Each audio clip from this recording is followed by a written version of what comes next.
Good afternoon. First of all, great thanks to the organizing society, and thank you very much for staying behind to listen to us. And I guess you are interested in this topic, and I myself have also some ideas on my own studies to share with you. So first of all, I think there are a lot of minorities, and I focus mostly about racial minorities in my own studies.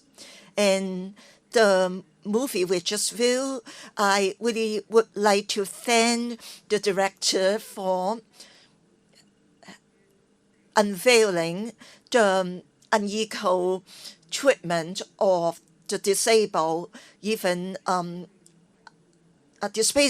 disabled persons who work so hard to succeed. And well, this film is sort of like a realistic portrait. And through this realistic portrayal, we understand this athlete struggle and how he still, regardless of other people's scorn and sneer, continues to find his path in life.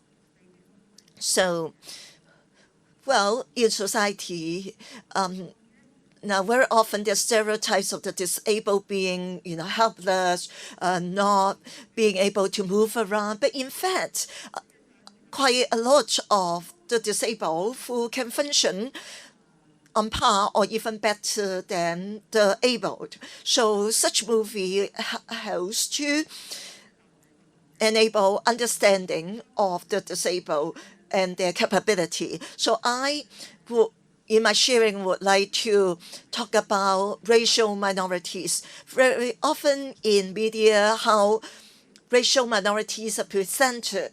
So how media will treat racial minority in a very stereotypical way. In fact, how and what kind of impact will it has on other people? Well, people may think that, well, media is for entertainment, what's the problem?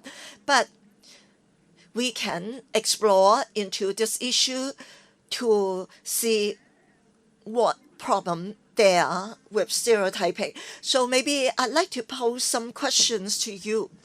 For instance, whether recently you have seen any movies about Indians or about Southeast Asian or South Asians? Any movie come to mind? Oh, that's a famous movie, right? So it's a movie directed by an Indian. In Hong Kong, we rarely watch such kind of movies. And when I talk about South Asians, what is your association in your mind? Refugees? Any other thoughts? Okay, not my own race, okay? So others. I know. In early days, Indians have their presence in Hong Kong actually during the colonial era. And very often, in the early days, especially with the South Asians, we rarely see them being visible. Very often, like on the right-hand side, we have, funny jingle saying that ABCD and the big hats, green clothes, meaning the policeman's act out in those days. But in fact, in more recent films, in mainstream movies or media, TV drama, do you see them often? Do you notice the presence? Very rarely, right? But what is curious is when they appear in movies like on the upper left-hand corner. It is a film called Partnership Action, literally, which is a crime movie about trial society. So there are a lot of gangsters representing, South Asian. Okay, on the left, you recognize this actor. He is Lau Qingwen. Well, you know what movie is it? Wow, this guest can answer all the questions. Amazing. Well, you look at his image. He would, play an Filipino. But why, for Chinese actor, Hong Kong Chinese actor to play a Filipino? And it was a funny movie. In my study, all along, South Asian in Hong Kong made movies, especially in crime movies or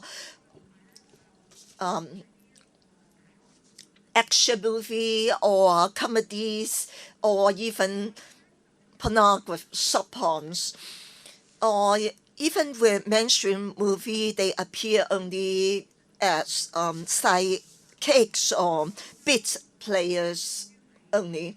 So if you look at other places like in the US, in Hollywood, but actually in history it's similar. From early Hollywood cinema, there are a lot of funny films that have the whites playing the blacks or the color.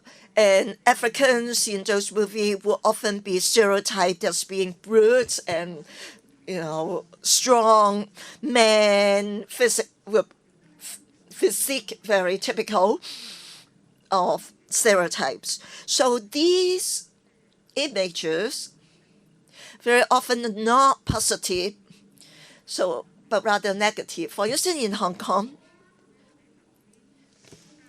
so when we talk about Q Bobo, this personal and people say, well, yeah, he's rather successful. He has a career, but originally at TVB, he was really just playing comedians and so why? And now, if you look at also the mainstream newspaper in everyday news, especially in Chinese language news, very often those news are not positive but negative in content. The crime reportage, or as said in this newspaper, very often like fake refugee, those were the characters on the lower left-hand corner, those headings. So the term South Asian actually, in people's mind, 9 out of 10 is negative. So it's a stigma.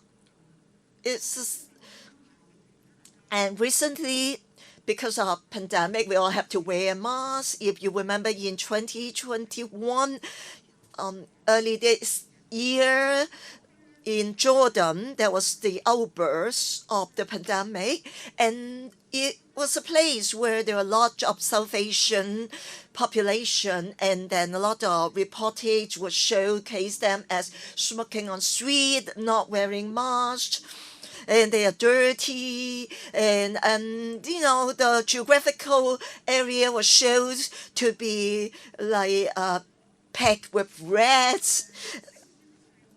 So you see, it's rather in the popular media, their image is quite homogeneous. And, well, you may say, well, in reality, these were the cases. Well, it is in the news. But the problem is, whenever they are being visible or reported, it's always in negative light. But how come there are no positive reportage about them? But then, when you look at white men, especially in Hong Kong movies and also TV production, you see mostly positive images, where you see this actor here, upper right left-hand corner, and he would play roles like a handsome detective in uniform, in action movie, being the hero. And so he has authority. He plays an authoritative role, and often that role is played by white guys. And in history, you see again positive images of authoritative images played by the whites, and we look up to them. But what is the problem? Now, let's not just limit to South Asian. Let's talk about the Oriental, so to speak, the Asian as a whole. Now, in history, in upper left-hand corner, have you heard about in the 1950s? Well, you probably were not born yet, but this is a very famous figure called Fu Manchu. Have you heard about Fu Manchu? Yeah, he's very famous. In fact, Fu Manchu is a figure in a lot of crime movies, in fact, in a series movies showing him as the villain. But is played by a white actor, but he plays an Asian in the traditional Oriental face. And you notice he is villainous in appearance, and the way to other color is the same. Such treatment, in fact, is rampant in different media. But in recent years, you say, well, you know, the Crazy Rich Asian movie, you have the Rich Asian, but that's another kind of labeling. So what is the issue at stake here? In fact, you know, such stigmas, in fact, it representative of the views of Hong Kong people, to their attitude towards other Asian. So I've done some survey to explore how Hong Kong Chinese, when they heard about what they heard about South Asian of Southeast Asian. So when we interview them, we give them some sentences for them to rate agreement or disagreement.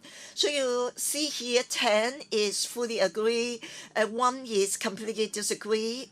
So when you ask them if these Asians are part of Hong Kong, you see that, you know, the tendency is no in their view. So when we ask them whether these South Asians are making contribution to Hong Kong, are hardworking, but when you use a very positive view of these South Asian, you see that a lot of people disagree, but when you put a sentence that's representative of the negative views of the South Asian, you see a lot of people agree. So you can see that there are a lot of biases towards these Asian who are not Hong Kongers.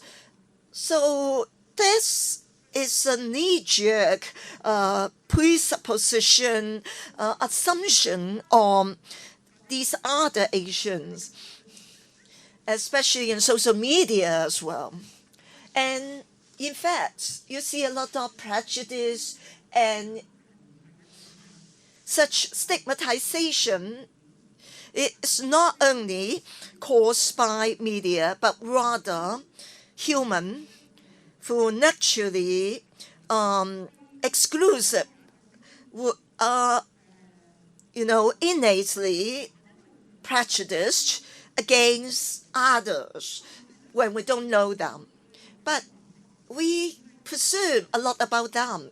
Even before we get to know them, before we are being asked, we already make a lot of preconception concerning them. Because my friend said so, because everybody thinks so. So we naturally incorporate or rationalize such prejudice. And of course, when we talk about prejudice and stigmas, it's often subjective view, but then we will actually put them in practice. So like in our daily life, I have done research on the drivers who are racial minority. So some of these drivers told me that when they deliver, some people would point fingers at them and would say, go home, go home. But in fact, these racial minorities were born in Hong Kong. So home is here. So very obviously, such a prejudicial and racial discriminating attitude and action. So often our attitude would translate into action. So what is the problem of media? Because, under such circumstances, our views of these people would find a voice or representation through media. Because we don't really know them, but through the media, we relied on the images or representation by the media, which strengthen our already preconceived ideas about these people. For instance, the mainstream news show very negative images of these South Asian, and we think of them, they must be gangsters.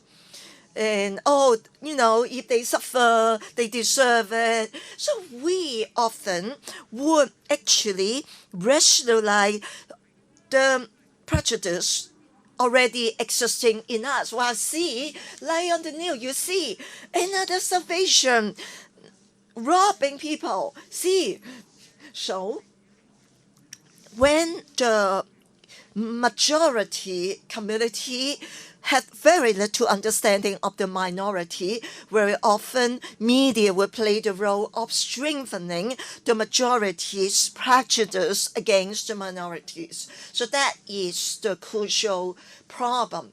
Now, so here another example of racial stigma and stereotyping, and what is the role of media or the responsibility of media. That was the headline. So why such issues in the mainstream media is the mainstream media is purely to report from their own point of view, or maybe it's not just their responsibility, but we also have responsibility.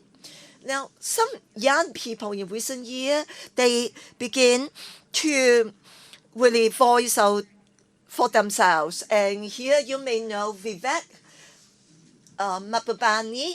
He is a stand-up comedian. He uses his stand-up comedy to voice his content against the prejudices against his race. I have done an interview with him, and he said, well, it's not like I am trying to complain or really criticize the mainstream society. He's a very funny man, in fact, if you ever heard him. Now, he said, I'm simply translating my own experience, converting it into my stand-up comedy. But when we laugh at his performance, we will reflect how come it is that way. So in recent years, with the advance in technology and the more opening of social media, and the younger generation of the minorities realize that they have to speak for themselves.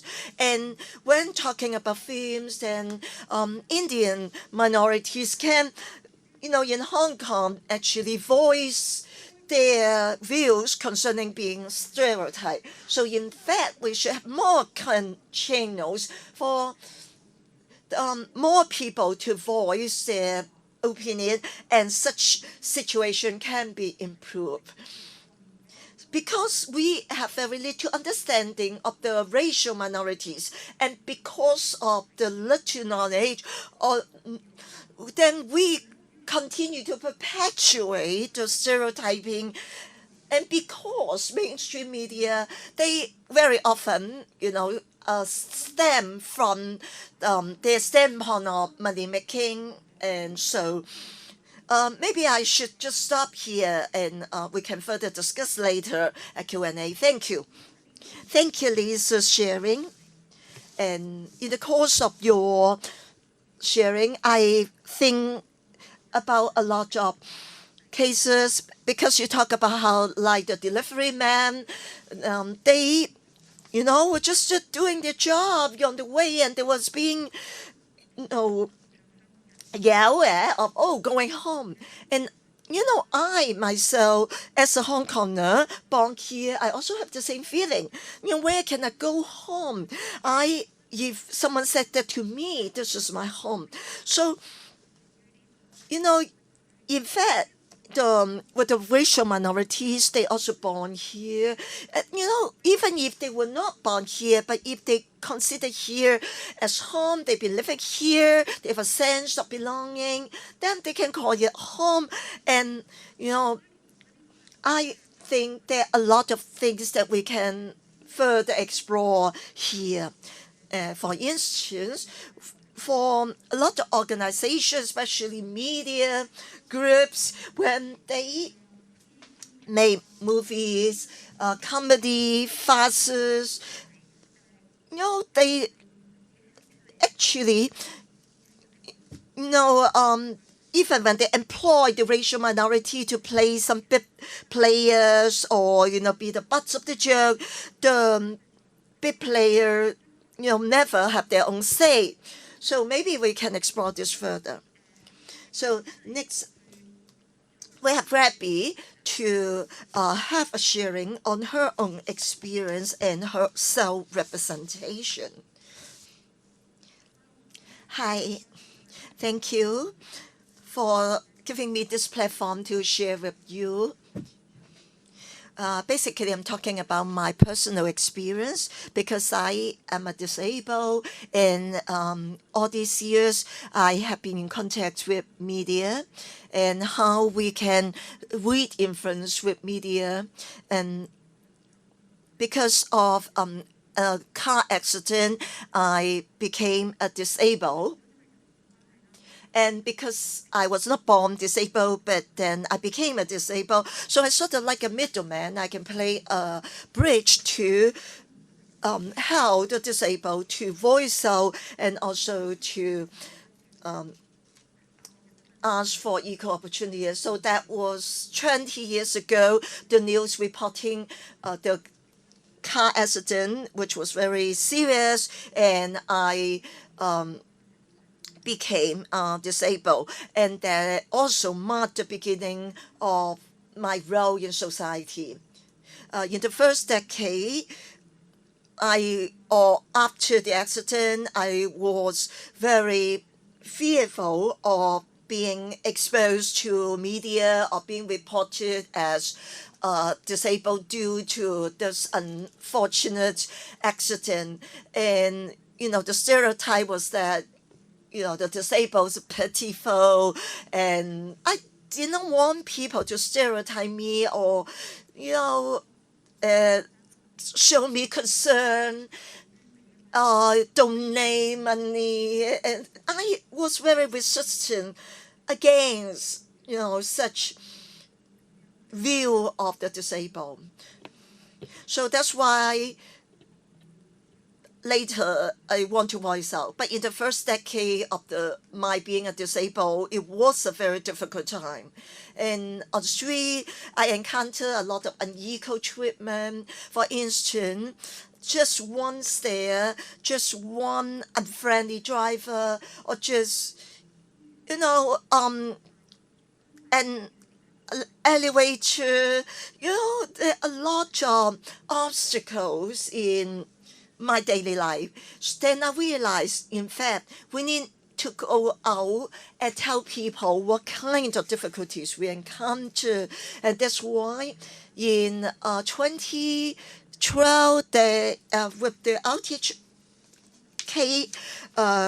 series program, and because there are stories about the minorities are disabled, then I feel that I need to let society understand that it's not like we are there to be helped only, but rather we should enjoy equal opportunities. Like we can also have choices. We are also entitled to marriage and normal life as others.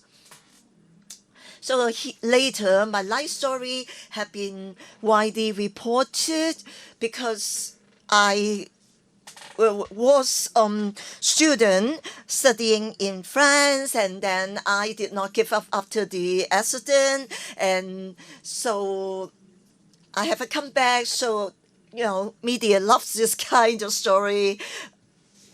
So very often you don't see such story in mainstream platform, but I try to be more visible with my story so that other people, for not with specialized platform can also see this kind of story. And when I was interviewed by media, I would also have to really work with them because sometimes they would use terms that very ugly heading, like a disabled looking for dream. So I the way they phrase it in Chinese were rather humiliating that time. It's like they put you down and in order to raise you up. So I don't want to tell people that I'm a hero. You know, I had my own role, but then I realized that there are a lot of shortage and lacks in society. I simply want to, voice out against inequality. So I myself also participated in a lot of committees with the government in order to really to give voice to various minorities, like with sexual minorities, with the disabled minorities. And so I myself is not only a disabled, I also want people to recognize my gender. I'm also a woman, and not just look at me as a disabled. So that's why later, as I myself in media, I try to break the stereotype. I don't want people to feel that the disabled are to be pitied, to be held, because it is not empowering for the disabled community. It is very important. If you only help them, you don't let them to learn and to be empowered. What we should is really to help them and not make them feel inferior and helpless. And a lot of the people feel that, you have the basic, that's good enough, right? You have clothes, you have food, you have a place to live. What else do you want? But in fact, can we enter every clothing store? Can we go into the cinema and be able to watch a movie? So in fact, people don't look at it that way. So I want to make the public understand. So that's why here I'm an advocate, and I try to run the advocacy whenever there are unequal treatment. So once 8 of us together on armchairs going to Taiwan together, but then in the end they couldn't arrange for us to be all on board. So we also talk about more daily life things, such as about sexual rights, about the right to drive, you see here. So, but in society, when I talk about driving, I simply want to raise awareness about how the disabled can also drive, but very often the handicapped parking space being abused and misused by the able. So, but then when we come out to talk about this, and then other people will say, why would the disabled want to drive? Why would they want to move around? Why don't they stay at home? We don't have enough parking space. Why do they, have handicapped parking space and taking up the very precious space? All sorts of talks. And you have a lot of people talking like this. And for instance, when we talk about sexual rights, and when we promote this, and we in fact ask a lot of male disabled to advocate, and then you got people who say, well, society is already having to keep you, and why are you demanding so much? So you hear a lot of such words like, well, the disabled is not really included in society, and why the disabled is just asking for little thing, then you receive a lot of insults and humiliating remarks. And that I've seen a lot of messages, but you see in Hong Kong, a lot of people, when they are online, they are not like what they appear in everyday life. They would, in fact, use very insulting words. And we've been talking about how media's representation of the disabled. But in fact, we also don't want to go the other extreme to ask the media to really make us into hero. Like for an ordinary disabled who is not an athlete or champion, but who is just a common person who has his or her own success. But, can they be seen and treated equally? So that's why I think media is also very important. In fact, the issues that we know should also be known by other people. So I also was a host for and we also a blogger in order to share about knowledge, information of life of the disabled, and also useful information for them. Thank you. Thank you, Rabi's sharing. I really love the last part. Yeah, in fact, don't just always praise us for being life warrior, because we don't want to be just upheld as an icon, but rather why our suffering and our anguish and our traumatic experience romanticized, or idealized. And in fact, that is, the other end, the other pole of the spectrum. And that's why it's very important for the minorities to come and voice out and be heard. And thank you very much for doing such words for the advocacy for different minority groups. Okay, so we'll have the next sharing with Maggie. Thank you, Michelle. Good afternoon. I'm very pleased to be able to share my views with you. And as the last speaker, I basically use an appendix to the important points Rabi and Lisa have said. And in fact, I want to emphasize again, now we really are trying to define the way of existence of certain groups in society. So first of all, let me introduce myself.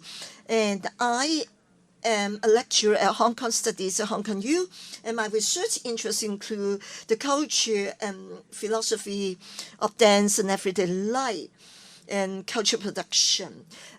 So I'm interested in the formation of culture through individual and collective action. So today I want to bring up a concept called somatic. As Rabi said, and it's like you are disabled and you cannot live. It simply is your body experience is different, but still common to the abled. So first of all, I'd like to use this concept as a linchpin to read this film we have just viewed. I think it's a very good choice of film. It's about minorities, but how many of the minorities are, champions, athletes? So this is rather marginal. And so there are multiple layers of him being a minority too. So in fact, I only viewed the movie, right before today, because originally I thought, wow, is that kind of heroization of the disabled struggle? But I really enjoyed the film. So let me explain how I view it as a method from zero to hero. So what I mean by method? Now, first of all, I want to know, what do you think, the best part of the representation? Well, I love his body, the way when he is running. I think it's touching when you see him run. So, and also the connection among people. So you probably recognize this two scene. On the left, he was being bullied, and so he kept running and running away from his bullying buddies. And then you see Wai, the protagonist, seems to find a new way of using his body and release potentials. And his mom's concern is no longer like, oh, you run away, and not be bullied, but rather, well, be yourself. So on the right-hand side, when you see him running, it is so moving. The moment you see him, his body is in a flow. The motion is just flowing. So in the end, you remember the mom was calling to him, was like, well, it's finished. And son, it's finished. But he enjoyed so much to keep on running. The feel of speed. I cycle, I dance. So with some fast action, when you have the wind, the breeze through your body, on your skin, well, I can run so fast, but then it is the same as the breeze touching your skin. We all have that sort of sensation, such sensory feeling that connects us to each other. So it's the body's feeling. The second method I find also very interesting. You may also recognize this two scene. The left-hand side is his training. On the right-hand side is when he's in Atlanta Olympic. So when we talk about freedom, without limit is freedom. But with him, freedom, first of all, is what you consider impossible. But then he needs to get into a certain mold. He needs certain limit. You have to learn the limit. And then he knows about his limits, then he can also knows. It's not like without obstacle that is freedom, but rather, the idea can be, metaphorically be translated into the design in society. How social conditioning is actually to help people to realize one's potential. How we can design conditioning to enable potential instead of being limiting. So when we are thinking about our everyday life, about how we always think of conditions as constraints, but in fact, when we talk about media, how we can explore the infrastructure in the media, how we can also make a change, make a difference within the constraints. Okay, the third method, do you remember the scene? There was a touching moment when he took off his hearing aid. So instead of he as a feeling, he could feel the movement in space, in the flow of the air. He's not listening to the sound, but he senses it. So that's the connection to the society again, is the body as a site. So about, the connection here is with the larger world of having this train in the background. So this is a new way of, you think, well, how you can change, but then he realized that he has to run faster than the train in order to be able to make a change. So in reality, how do we proceed from change? How do we enable change? What is the logic? What is this new logic of change? How do we adjust of the question of wanting a change? You remember Kiu Bobo when he became active, has visibility, was successful in the mainstream, even media, he said, well, I'm not Pakistan. Please don't mix me up. I'm an Indian. Please don't mix up Pakistan with Indian. In Chinese, you often say Pakistan. Indian. We don't say that. We don't feel comfortable when you call us that. How come we often be interpreted differently? But you can call that person. I'm not hybrid, and why you call me Paki Indian in Chinese? So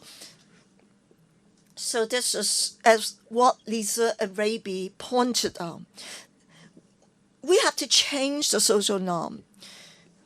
We have to raise people's awareness from, unfeeling knee-jerk usage of such term or Paki Indian in Chinese to awareness of, hello, Pakistan is different from Indian and vice versa.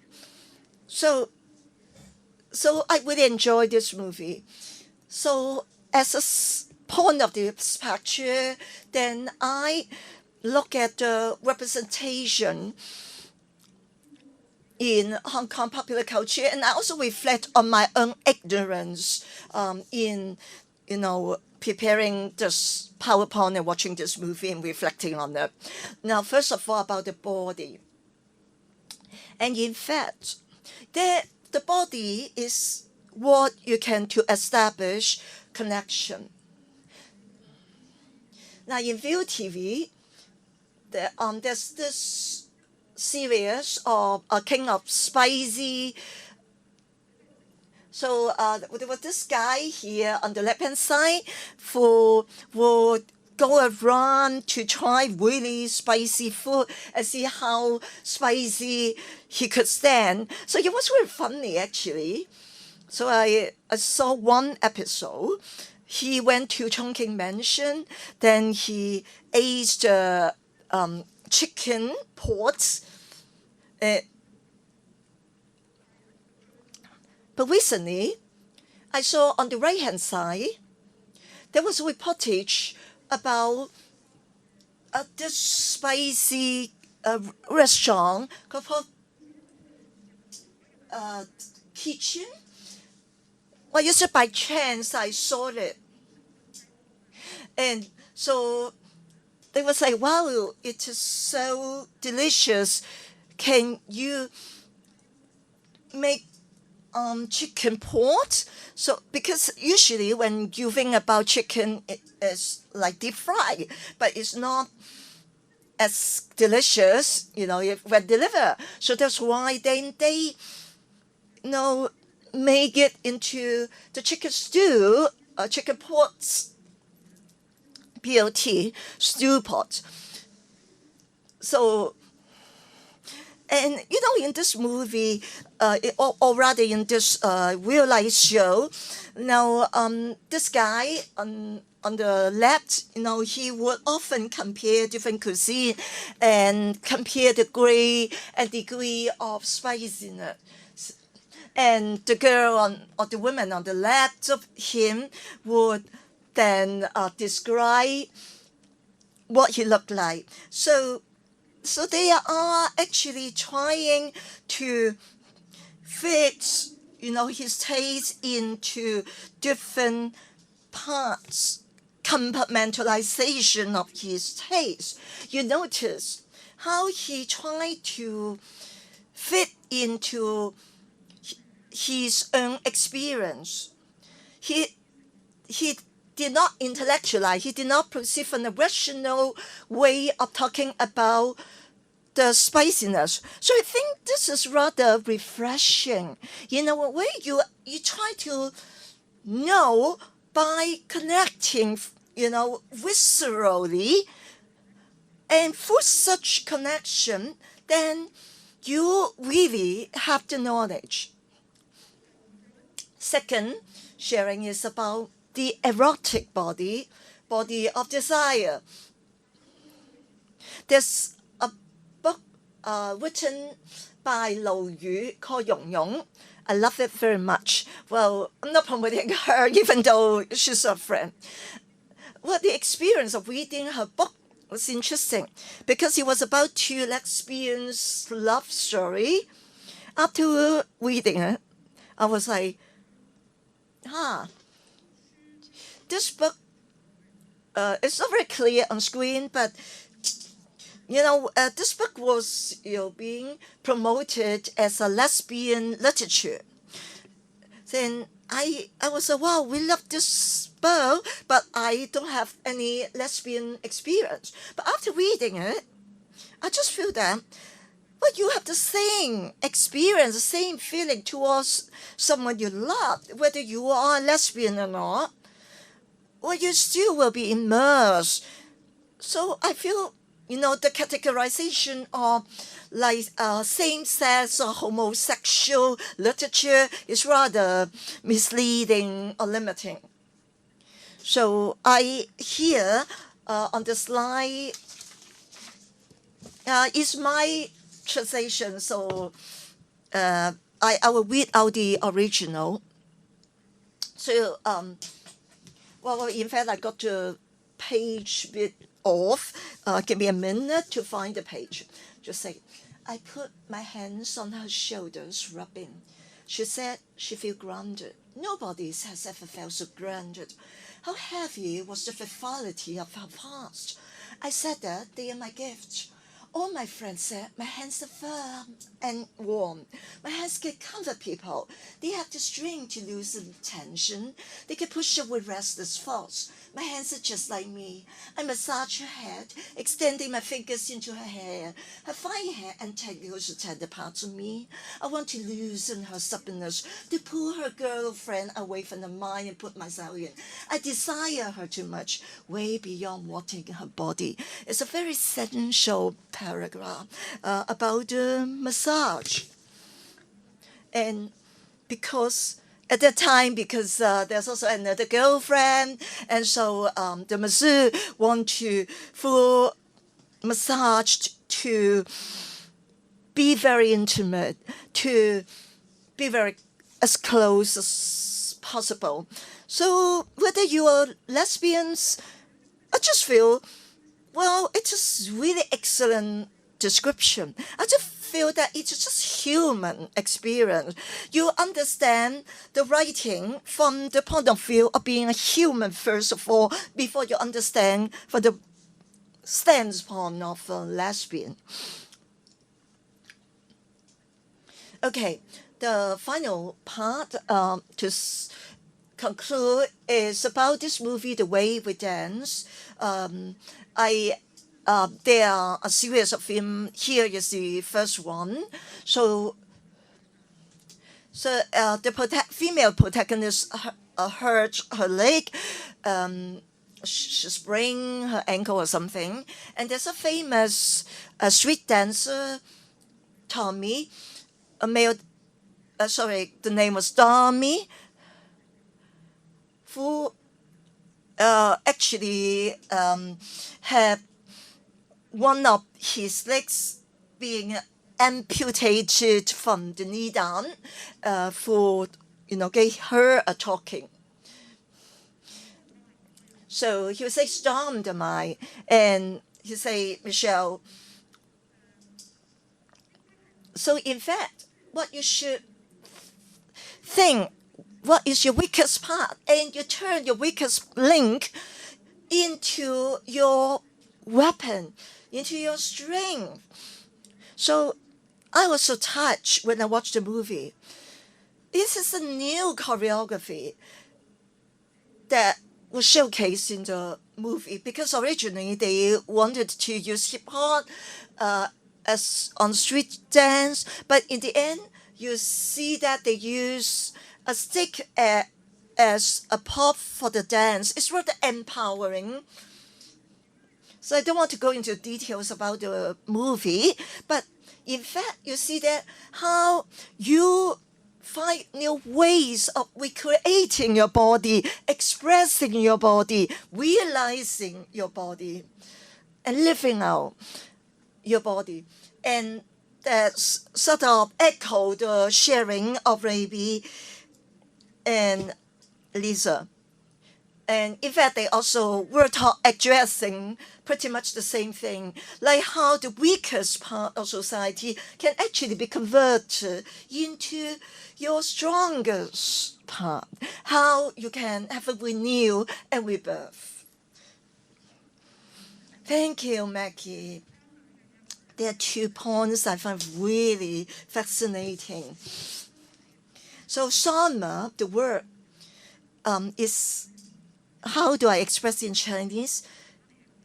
It is actually a term that was borrowed, but in fact, in our current context, to explore the movie, we can explore this issue in a very everyday manner, very down-to-earth approach, and I think that is really meaningful. And also, with our team, we also screen one movie, We Don't Dance for Nothing, as title. And that's a movie about a group of domestic workers who can also express themselves through dance. Then, they take on the role as dancer, even though they are minorities in society. So as you said earlier, how to utilize the body to express freedom. And I think, wow, it we resonate with these are the movie that I have screened. So let's have a free chat section here. So first of all, let me introduce ourselves first. Okay, please project our part nexus. So let me explain that I'm Michelle. I graduated from the Department of Linguistics and English of Hong Kong U, but here I am a junior language researcher and developer for Nexus, the belonging network at Hong Kong UST. And it is a network that includes people from different walks of life, with different stakeholders, experts from different arenas to explore the sense of belonging. Sorry if my Chinese translation is rather poor on screen, please forgive me. Here, now we talk about minorities. We talk about ethnic minority mainly. So, in fact, this is a rather rough term, an umbrella term. So we talk about creative media. How do we have collective creation, self-representation, and how we're being represented? So you see, there are 2 examples on the left versus the right. These 2 cases on the left was only, in fact, an event a few weeks ago online. It was some seminar online to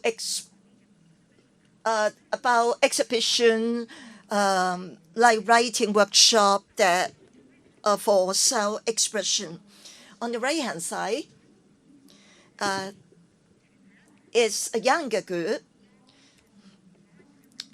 Very often when we talk about minorities, they are media savvy. They know how to use the internet to express themselves and portray themselves. And the group of South Asians were in their early 20s. They have one group, and they issue some creative works in print and online, and we in fact had organized activities for them, and it was an exploration for sense of belonging. So today, when we talk about minorities, we have three different speakers with about three different groups of minorities. So how can we have a dialogue when the groups seem to be different? But in fact, with our own team, we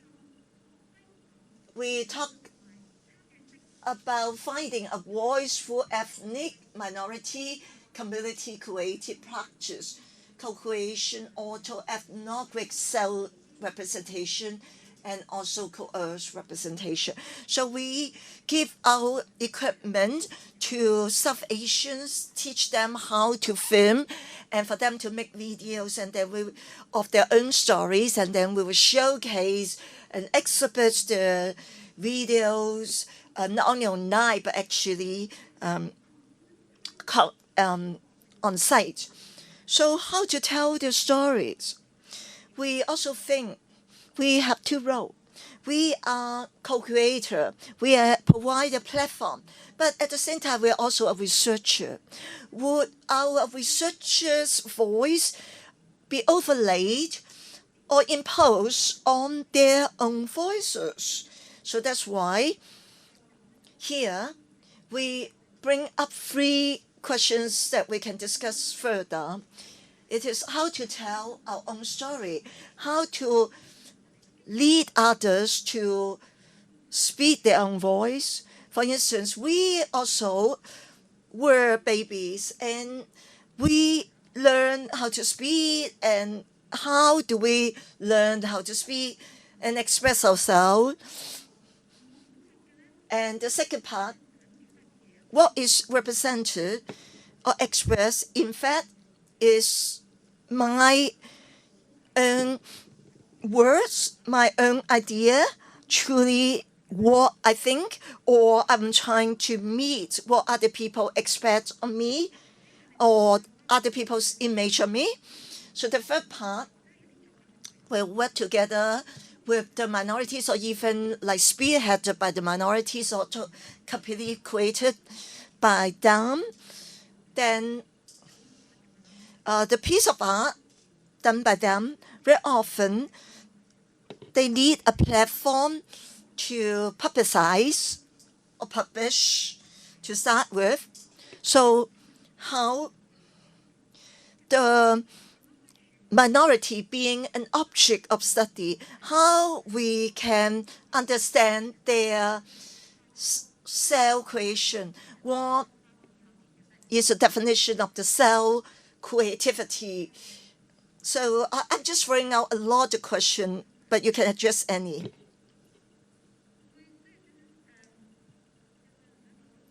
Anyone want to start first? If not, maybe I will put forward some question. First, Lisa.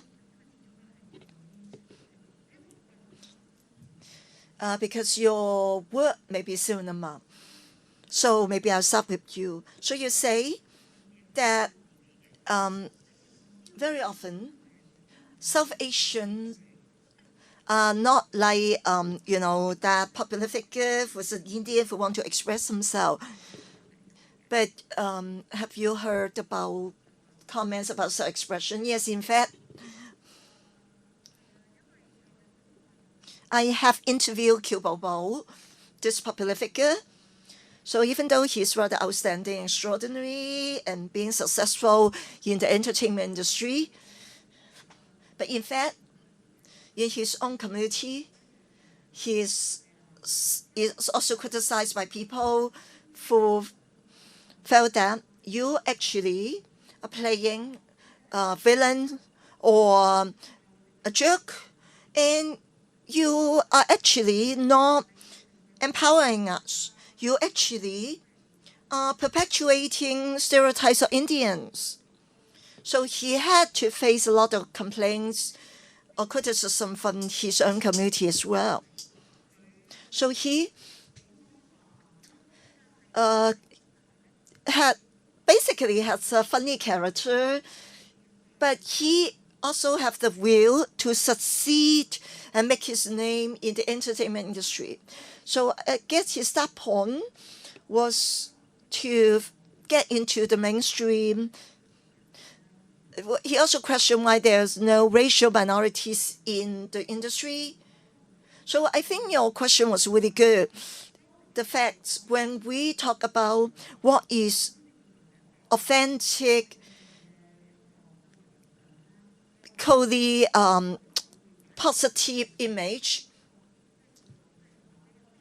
what is the authentic image, what is the correct image, so to speak.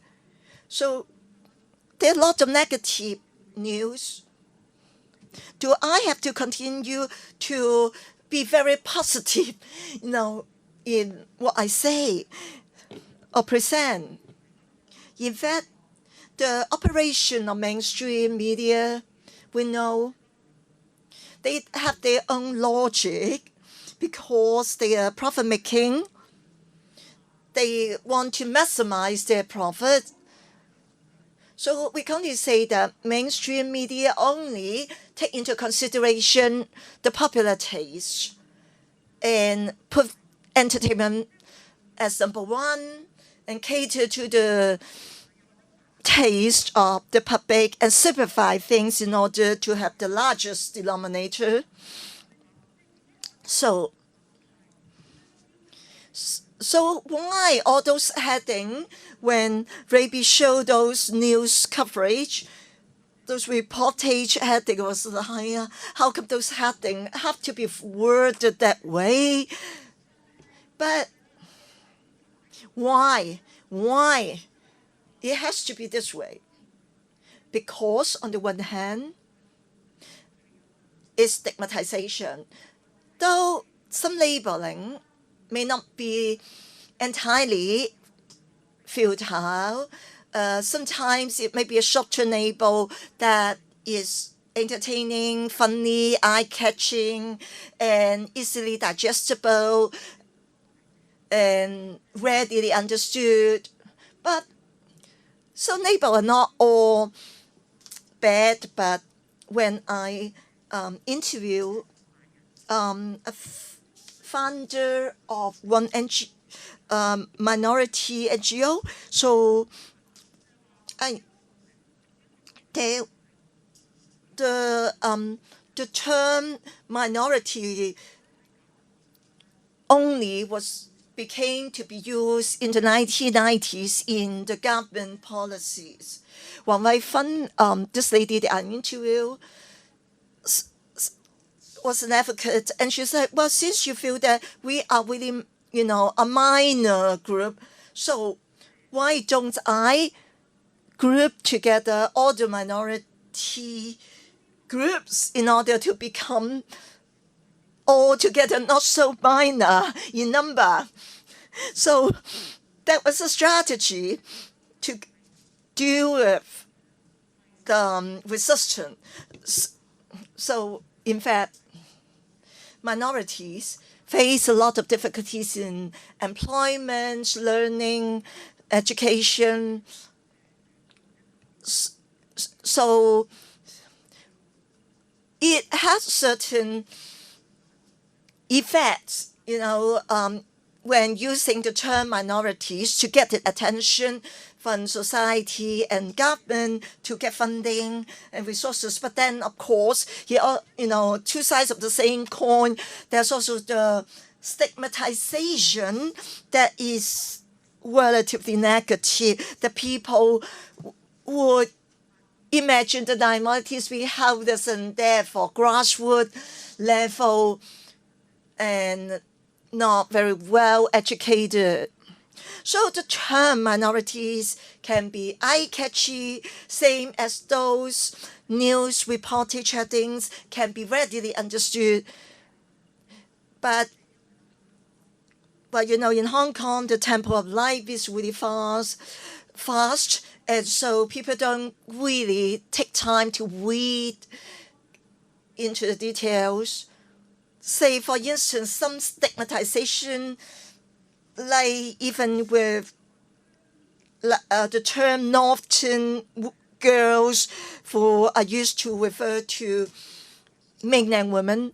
Why such a term is because they come up in the heading, so they are eye-catchy, so, and also as a shorthand term.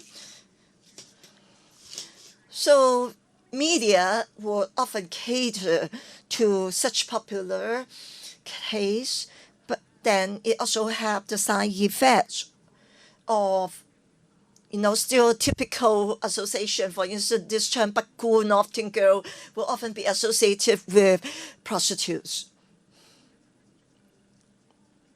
Okay, a follow-up question that can also be addressed to Rabi's. Well, you can elaborate on what you want to say about the popular view of the minorities. So how do they stigmatize the minorities? So the question for Rabi is, wow, all those headings used to be very entertaining. Wow, it's really eye-catching. But other than, this, you see the eyeball heading, then how often such heading appear in media and print, and also the question for Maggie, when you talk about what is being labeled as lesbian or homosexual literature from this book, Yung. Well, in fact, when I read this paragraph, the intimacy, the portray, I just think whether the label of homosexuality is it in the same way become a stigma or useful in some way. Okay, let me address your question first. Because when we come out to talk about our personal experience, it is very personal. Because everyone's story is different, everyone faces different difficulties. So, but then you need to really get the person's agreement and willingness to come and talk about his or her personal experience. But some people, well, like me, who are also feeling stigmatized and unhappy, but I still would accept the media's invitation for interview because I hope the exposure and visibility will help raise awareness. But then, of course, when I saw those heading in the end, after the interview in print, I would be dismayed or upset, the way we as a community being stigmatized or viewed that way. And as for the South Asian driver being humiliated by passerby, and I just feel that it's a matter of understanding them. In fact, we hope that when you voice your view, the public sometimes will hold negative response. We have asked people to stand out and stand up and speak for themselves, but they are afraid, and so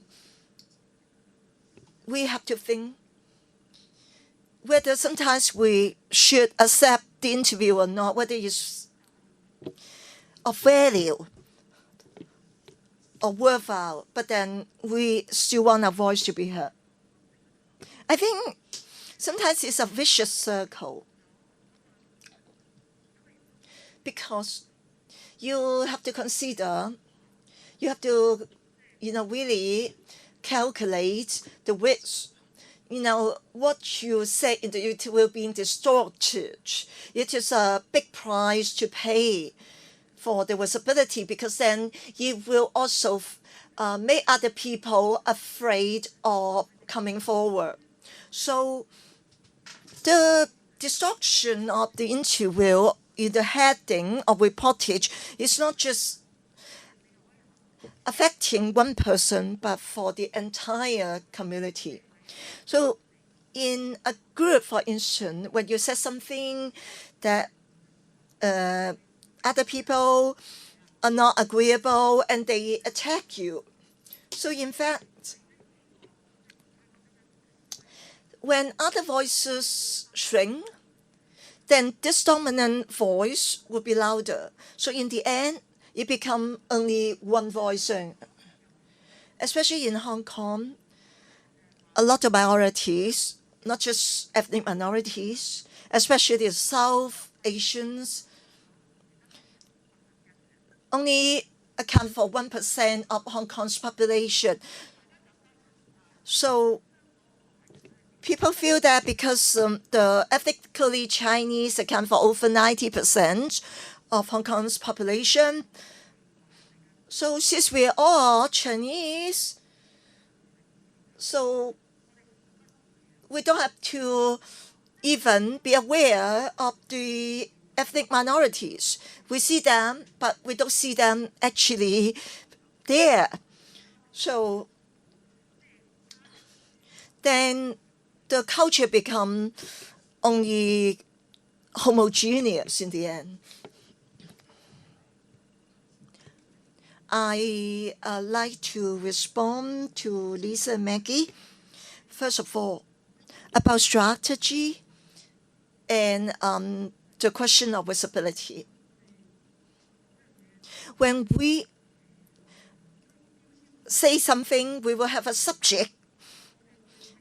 So when we have a stigma or label, then we label them.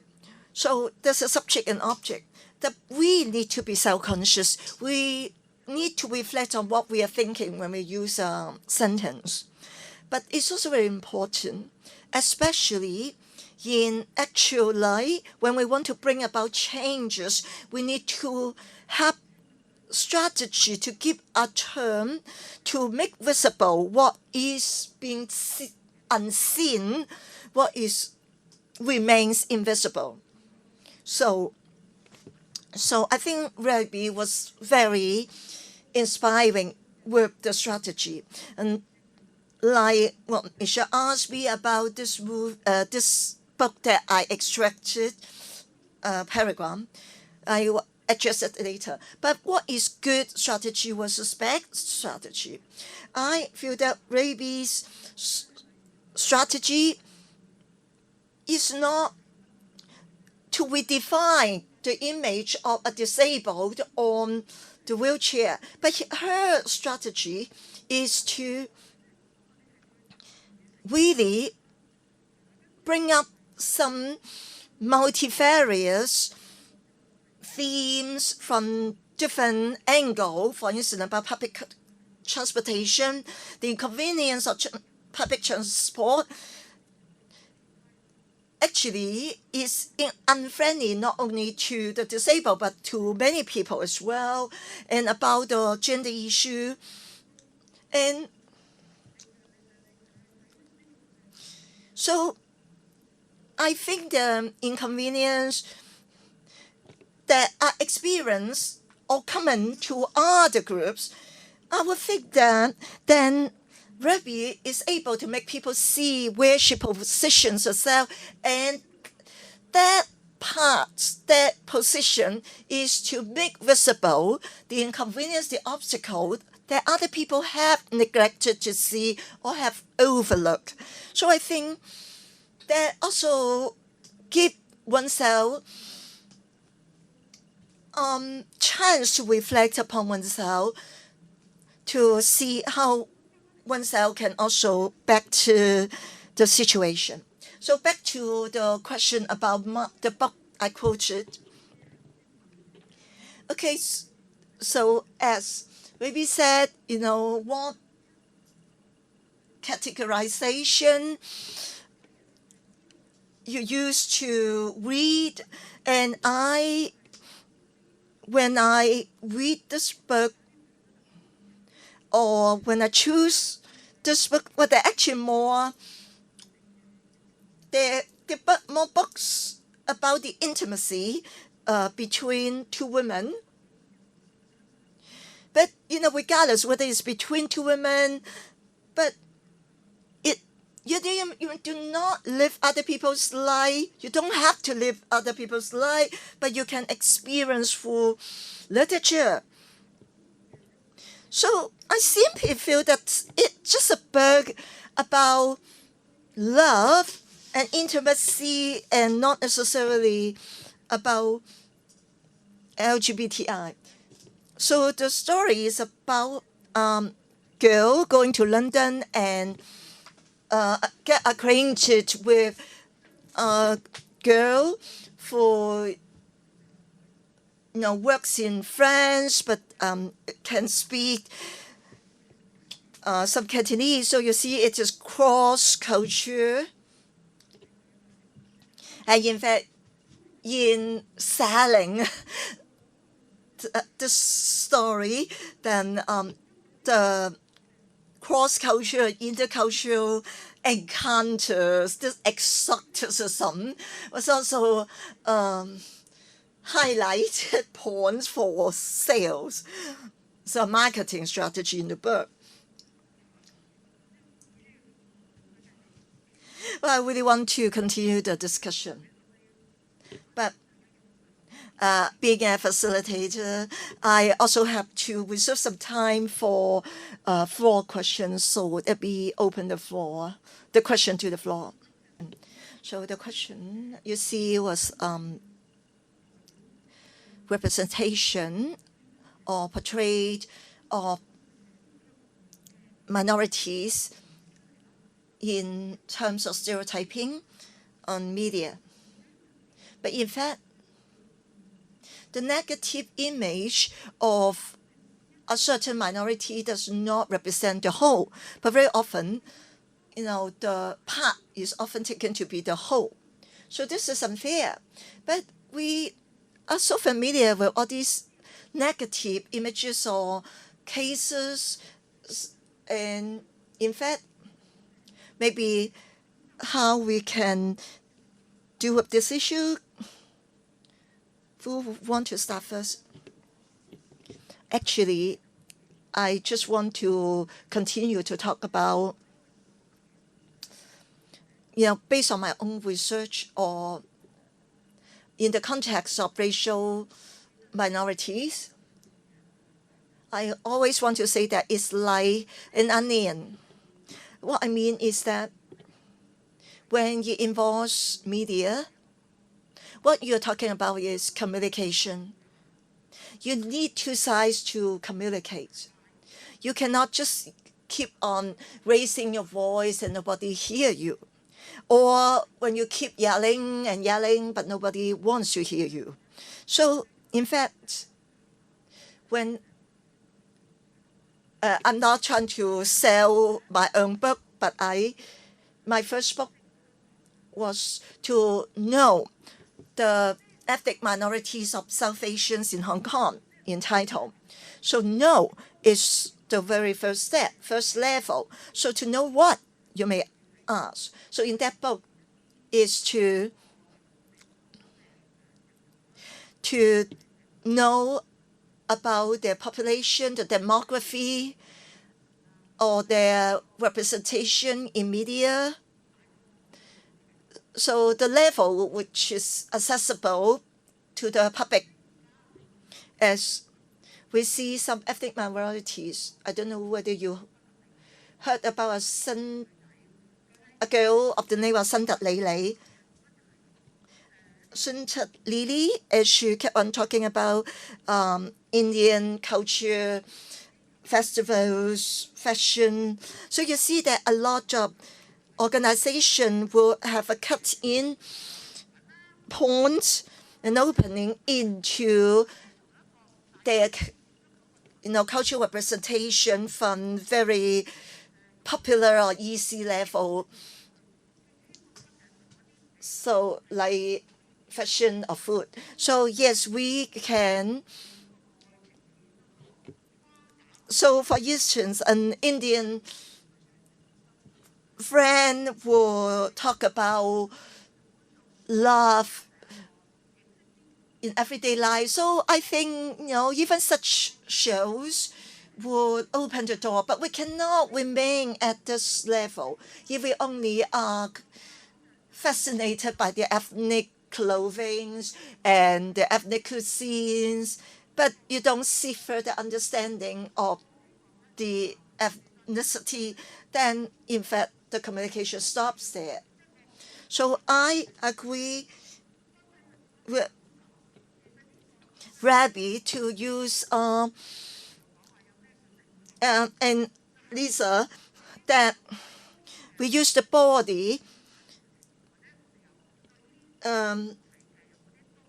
how we can have a more multifarious and diverse understanding.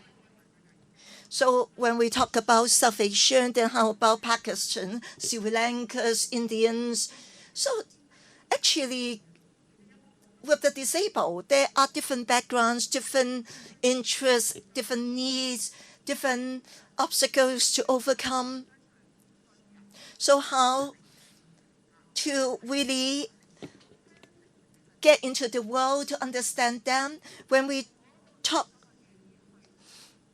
about understanding them, it's really about empathy. Do we have the empathy to really seek an understanding of their everyday life, of their real life? If you talk about just this movie, of course, we also hope that So Are Wai, I believe the true hero for in everyday life would, of course, encounter a lot of obstacles. But then he can also be stigmatized, at the polar extreme, from zero to hero then. But in fact, there are a lot of So Are Wai in society, in reality, and not just one who can become this champion star. So we also have to adjust our views, and not from one extreme to the other along the continuum. So that's what I want to sum up. I think because there are different modes of media, different formats, and some may find the YouTuber Sukalili very being funny. She is constantly because you often talk about the Indian sati. In Chinese, I use the Chinese romanization to become a name. So she's being ironic here. So she would say, you ask and I answer. So why do you always ask that about rape in India? The way she presented was also very funny though. So you can see that, she can show people how she can show people up on their ignorance, but in a very entertaining way. So when we are curious about the people, which is very natural. Like, for instance, we meet each other as panelists for the first time. We would also be very curious about others, and we tend to, think of others as the others, and so we will, label others. So we just have to be alert and aware of our own ignorance. So I think in this film, it is rather humanitarian in a way, rather universal in concern, and also how the lack of support in society for minorities. I think the discrimination is not just against minorities, but against a human. So I think that is very powerful saying. Concerning the question I raised, I also have a conceptual remark. So we talk about how stigmatization is negative an image, and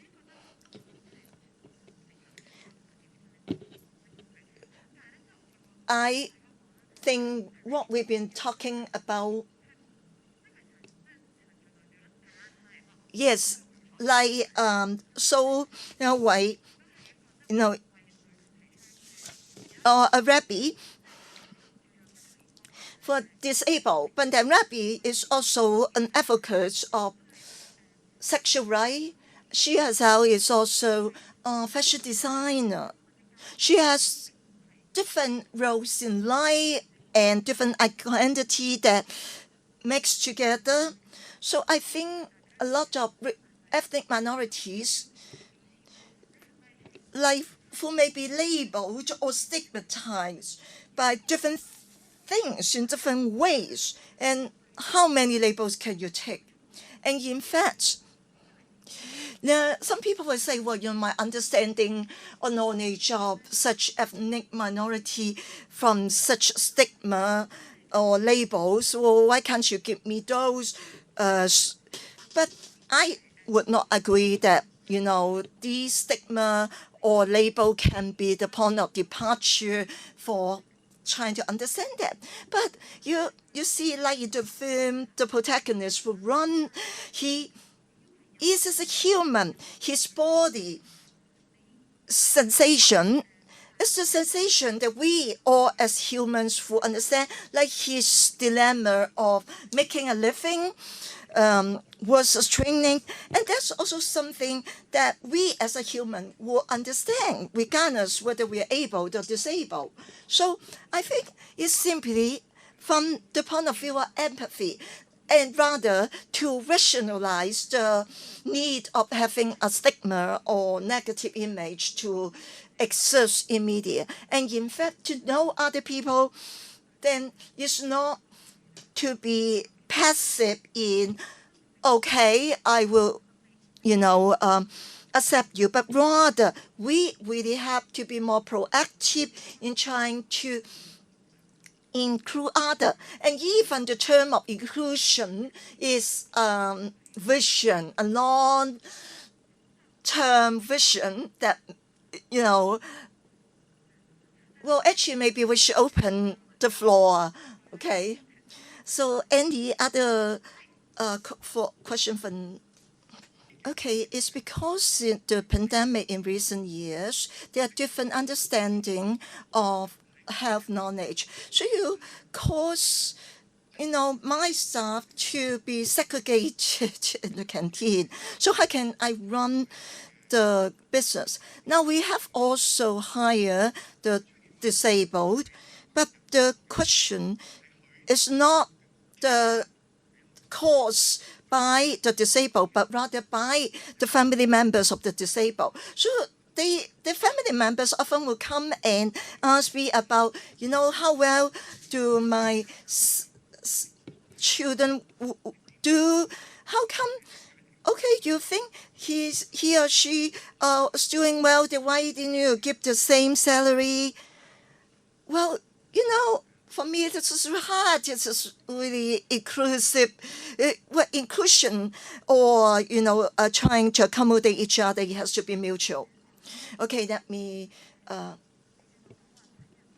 explain. You say, we have done a study why in some controversy in society about the minorities, because in fact there are a lot of people who have a lot of grievances and discontent against society already. They already want to lodge complaints already. So when the disabled are out here, they just feel why even the disabled are complaining. That's why, like on the 1st of July, we would not participate at the rally because. And as for the stairs, and we have also discussed a lot about the policy, and in fact, the government also have funding, and sometimes there could be more flexibility in work mode, or maybe, work can also be remote rather than requiring the disabled to commute a long way. So working from home, as a result of the pandemic is rather widespread. So that can also be one way to resolve the solution. So one of our strategy is when we interview the disabled about the stigma, then why don't we have a disabled who actually being part of the production team, and they obviously bring out important message. Okay, in fact, I agree. I feel that in my research, very often minorities or sometimes employers' attitude towards the minorities was like, I'm not discriminating against them, but when you're talking about I have to do extra work and have extra resources for them, I need extra utilities to provide for them. So I know, competition is the commercial world. I know, of course, you want to minimize costs and maximize profit. I know, however, if we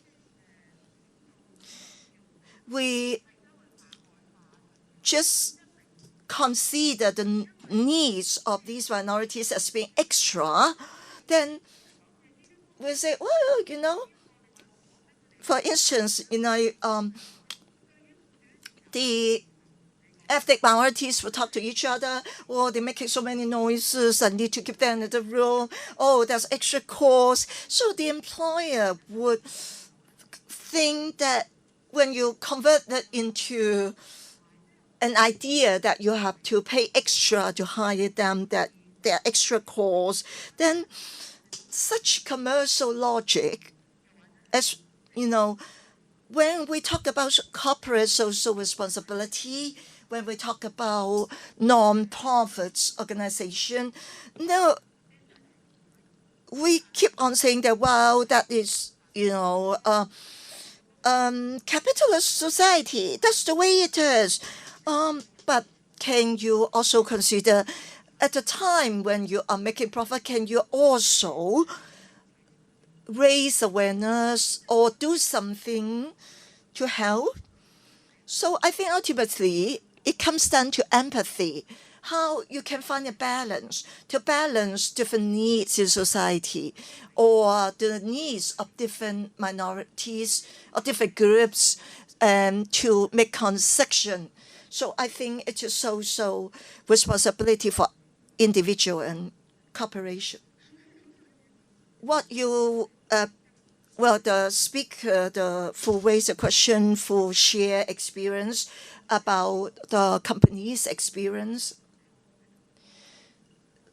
So how to create some place that can really, accommodate people of different races, different body space. So it takes working together. So when we talk about minorities issue, then really it brings out the problems in a capitalist commercial society about this commercial culture. So Rabi's PowerPoint is very attractive because she's a designer. So why the label on her is not designer, but then about her as people's humiliating label her as a prostitute when she was advocating for sexual equality, right? So here we don't look at people's strength, but seems to look at people's weakness. So when we talk about social responsibility, we keep on thinking there's something extra. I think we need to rethink such logic. So what that gentleman shared was very meaningful. So, a lot of people who like to see other people suffer. True, there are some people like that. And that gentleman also bring up about some scenario in the film. And in that, we want to make people feel good. So we like that one scene of the store owner who was selling soft drink and wanted to give the soft drink free to the kid because he's disabled, then it's to make himself feel good, right? So you see a lot of such example of, we're doing good just to make me feel good. So thank you very much for that gentleman's inspiring sharing. So I have to cut short the discussion because we have time constraint.